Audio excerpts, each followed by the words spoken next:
ಇನ್ನು ಸಿದ್ಧಗಂಗಾ ಮಠದ ಜಾತ್ರಾ ಮಹೋತ್ಸವದ ಹಿನ್ನೆಲೆ ಸಿದ್ಧಗಂಗಾ ಮಠದ ಸ್ವಾಮೀಜಿಗಳಿಂದ ಭಿಕ್ಷಾಟನೆಯನ್ನ ಮಾಡಲಾಗ್ತಾ ಇದೆ.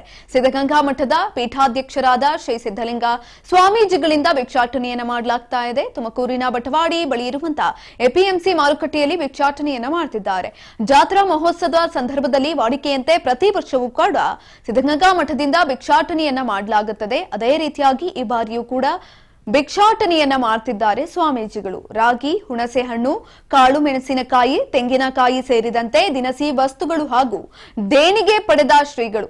ಇದೇ ಫೆಬ್ರವರಿ 6ರಿಂದ 15 ದಿನಗಳ ಕಾಲ ನಡೆಯಲಿರುವಂತಹ ಸಿದ್ಧಗಂಗಾ ಮಠದ ಜಾತ್ರಾ ಮಹೋತ್ಸವ ಇದು. ತುಮಕೂರಿನ ಕ್ಯಾತ್ಸಂದ್ರ ಬಳಿ ಇರುವಂತಹ ಸಿದ್ಧಗಂಗಾ ಮಠ ಇದೀಗ ಸ್ವಾಮೀಜಿಗಳಿಂದ ಭಿಕ್ಷಾಟನೆಯನ್ನ ಕೂಡ ಮಾಡಲಾಗ್ತಾ ಇದೆ.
ರಾಗಿ ಮುದ್ದೆ ಒಂದು ಸಣ್ಣ ಬರ್ತಾನಪ್ಪ.